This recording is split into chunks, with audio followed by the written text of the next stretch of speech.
It's not what happens to you, but how you react to it that matters.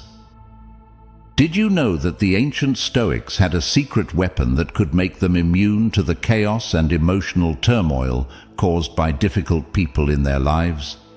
Imagine possessing such a tool, a kind of mental armor that protects you from the negative energy others may try to throw your way.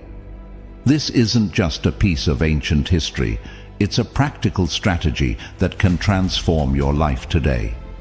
Whether you're dealing with a challenging boss, a frustrating family member, or anyone who seems to drain your energy, the wisdom of Stoicism offers a powerful solution. In today's video, we're diving deep into how you can apply these Stoic principles to not just survive but thrive in the face of adversity. This is about more than just coping. It's about building a life of peace, resilience, and profound personal freedom. So, if you've ever felt weighed down by someone else's negativity, or if you're simply seeking a more tranquil existence in this hectic world, you're in the right place. Let's embark on this journey together, armed with the timeless wisdom of Stoicism, and unlock the secrets to maintaining your serenity no matter what life throws at you. The only thing I ask of you is not to skip this video in any way. If you're here, consider yourself different from the majority. Consider yourself an exception. Now, act like one and don't skip any part of the content. 1. Minimize the narcissist's role in your life. This concept is fundamentally about drawing our line in the sand, deciding how much we let external forces, specifically a narcissist, affect our inner peace and tranquility. Marcus Aurelius once said, "You have power over your mind, not outside events. Realize this, and you will find strength." This powerful statement resonates deeply when we face the challenge of dealing with a narcissist. It reminds us that our true power lies not in changing the narcissist or their behavior, which is often beyond our control, but in altering how we respond and relate to them. In the context of dealing with a narcissist, what we truly have control over is our reaction, our emotions, and how much mental real estate we give them. It's not an easy task, especially when emotions run high and the narcissist in question plays a significant role in our lives, be it as a family member, a partner, or even a colleague. Seneca offers wisdom that complements this approach. We suffer more often in imagination than in reality. Many times the anxiety and distress we feel when dealing with a narcissist are amplified by our fears and expectations of what they might say or do next. By applying Seneca's insight, we learn to differentiate between the actual impact of their actions and the additional suffering we create in our minds. This doesn't trivialize the challenges posed by a narcissist. Rather, it empowers us to reclaim our mental space by focusing on the present reality rather than worst-case scenarios. Let's break this down a bit. Imagine you're carrying around a backpack every day, and every negative interaction, every attempt at manipulation, every hurtful comment from the narcissist adds a rock to this backpack. It's heavy, it's exhausting, and it's slowing you down. What Stoicism teaches us is that we have the power to stop adding rocks to our backpack. We can't change the narcissist, but we can change how we let their actions affect us. Minimizing their role in our life starts with a conscious decision to shift our focus. This means actively working on redirecting our thoughts and energies towards things and people that uplift us, towards activities that bring us joy and peace. It's about creating boundaries, both emotional and physical, that protect our well-being. This might involve limiting our interactions with the narcissist, changing the nature of our conversations to avoid giving them the ammunition to affect us, or in some cases, severing ties altogether. But it's important to acknowledge the emotional toll this process can take. Stoicism doesn't mean suppressing our feelings. It means acknowledging them, understanding them, and then making rational decisions about how to proceed. If you're dealing with a narcissistic parent or sibling, you're not just dealing with a problematic individual. You're grappling with the loss of the supportive, loving relationship you deserve. It's a form of mourning, and it's important to allow yourself to go through this process. Seek out therapy, find solace in creative expression like writing or painting, and lean on supportive friends or communities. These steps are not just about moving away from negativity, but moving towards healing and growth. In embracing Stoicism, we learn to focus on our inner citadel, a concept referring to our inner sanctuary of peace and resilience. By minimizing the narcissist's role in our lives, we're not giving them the cold shoulder out of spite. We're choosing to prioritize our mental health and emotional well-being. We're deciding that our peace of mind is paramount and that we won't allow anyone to disturb it. Remember that it's okay to feel hurt, it's okay to grieve, and it's okay to seek help. What's important is that you're taking steps towards a healthier, happier you with a fortified inner citadel that no external chaos can breach. This is what it means to apply Stoicism in dealing with narcissists, finding strength in serenity, and making the conscious choice to focus on what truly matters: your peace, your happiness, and your growth. 2. Challenge their idealized self. Narcissists often construct a facade of superiority, be it through charm, intelligence, success, or any combination thereof. This facade isn't just for show, it's a deeply ingrained part of their identity, protecting them from facing their vulnerabilities and insecurities. However, when we start to see through this facade and question its validity, we're not doing so out of malice. Instead, we're engaging in a Stoic practice of seeking truth, of peeling away the layers of illusion to reveal the reality beneath. But how do we go about this?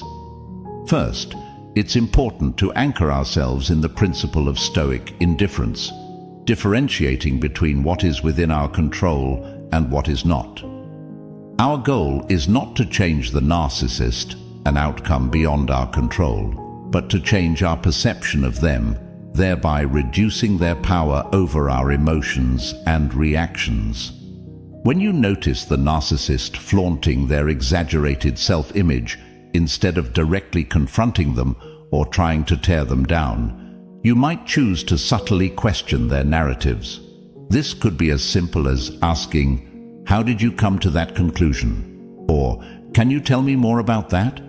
These questions, asked with genuine curiosity and without judgment, can prompt the narcissist and those around them to reflect on the authenticity of their claims. It's crucial, however, to approach this with caution and mindfulness, ensuring your own safety and well-being above all. The Stoic philosophy teaches us not to engage in confrontations that disturb our inner peace. Instead, we should strive to maintain our tranquility and emotional equilibrium, regardless of external provocations.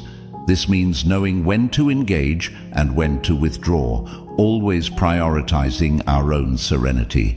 By adopting a stance of detached curiosity, you're not directly challenging the narcissist's self-image, but inviting them, and yourself, to explore the truth.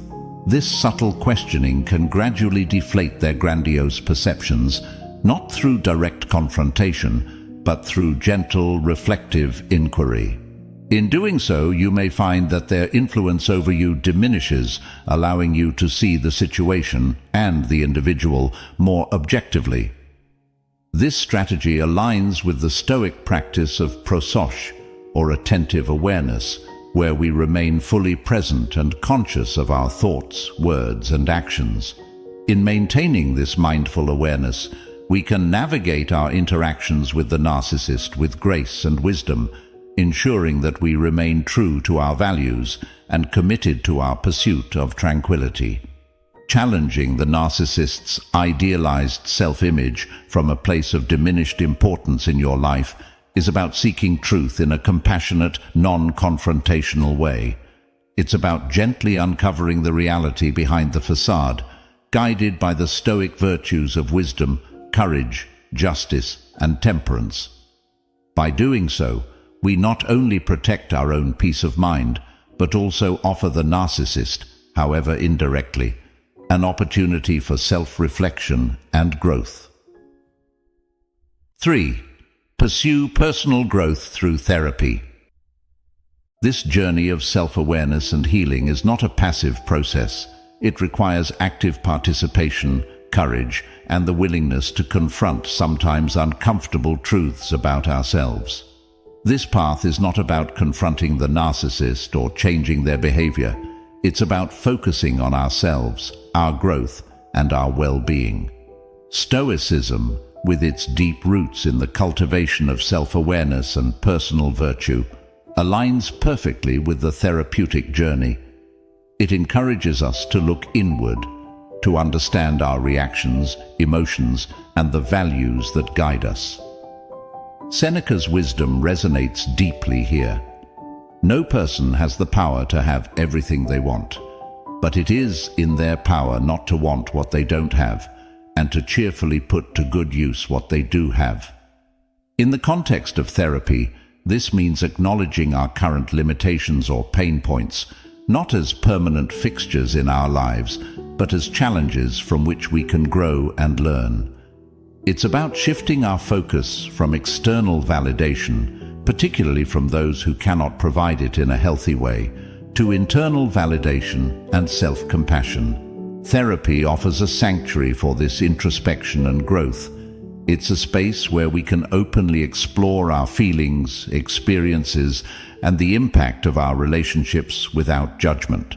The goal here is to heal from the wounds inflicted by toxic relationships, to recognize our inherent worth, and to learn that our value does not depend on the approval or recognition of a narcissist, or anyone else for that matter. In the process of therapy, we engage in an act of Stoic reflection, examining our lives and our choices through a lens of wisdom and courage.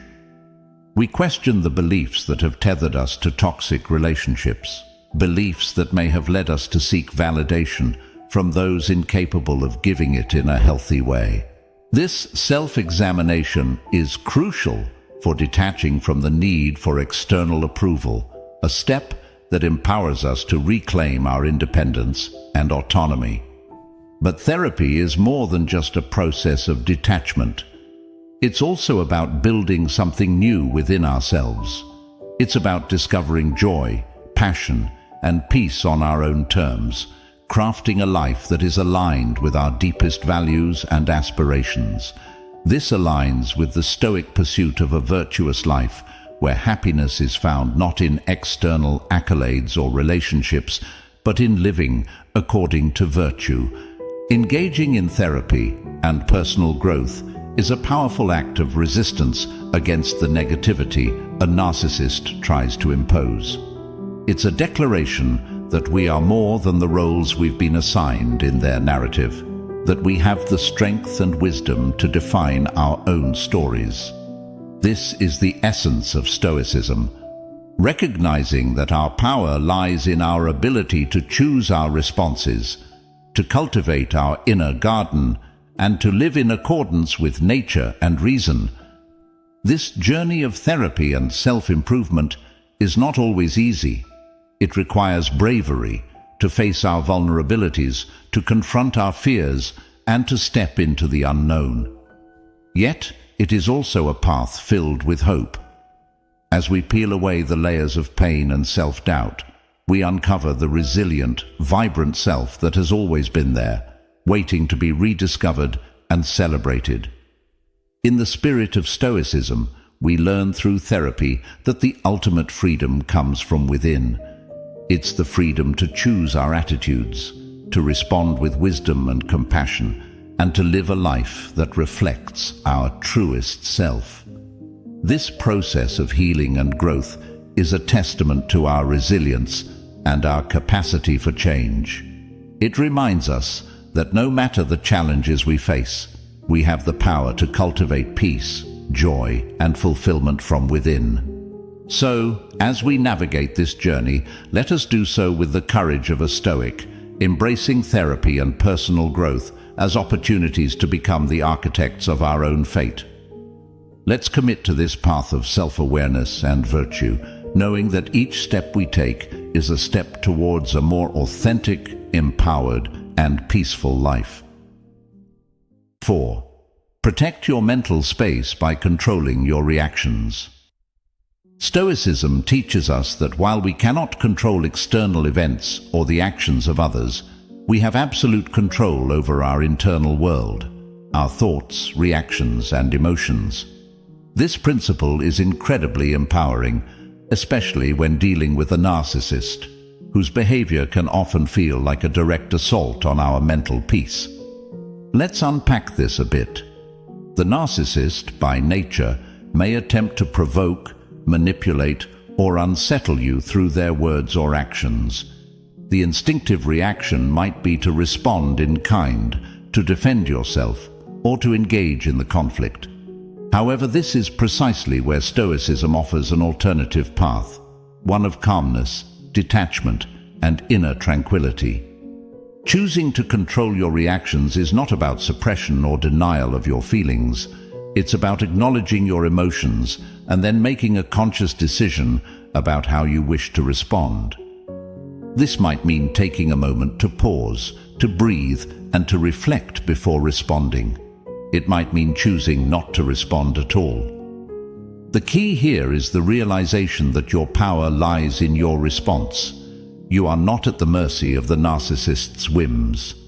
You are the gatekeeper of your mental space.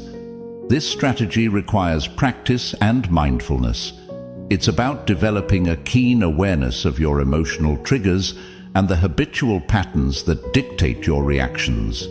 It involves a commitment to observing your thoughts and feelings without immediately acting on them. This is where Stoic exercises, such as journaling or meditative reflection, can be incredibly valuable. They allow you to step back, to view the situation from a place of rationality rather than emotion, and to choose a response that aligns with your values and your desire for peace. By refusing to play the narcissist's game, by choosing calmness and detachment over engagement and conflict, you're doing something profoundly Stoic. You're practicing the virtue of apatheia, or freedom from passion, which is not about the absence of feeling but about the absence of disturbance. You're embodying the Stoic ideal of maintaining your equanimity in the face of provocation. This approach is not about passivity or avoidance. It's an active, deliberate stance that says, "I am the master of my soul, the guardian of my peace. Your actions cannot penetrate the fortress of my mind unless I allow them to." It's a declaration of independence, a reclaiming of your power, and a commitment to your own well-being. In embracing this strategy, we not only protect ourselves from the negative impact of the narcissist's behavior, but also cultivate a deeper sense of self-awareness and resilience.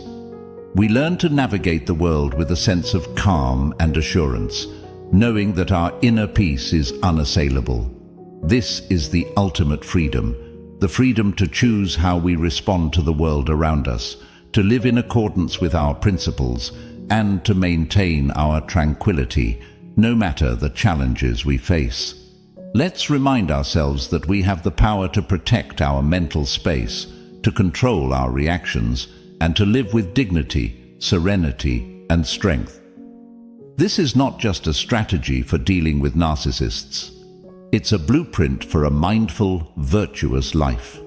As we wrap up today's journey through the wisdom of Stoicism and its application in dealing with challenging personalities, remember this: your peace of mind is your sanctuary, a fortress that no external force can breach without your consent. Like the Stoics, we have the power to choose our responses, to stand firm in the face of adversity, and to cultivate a life of tranquility and resilience. The strength you seek is not beyond you.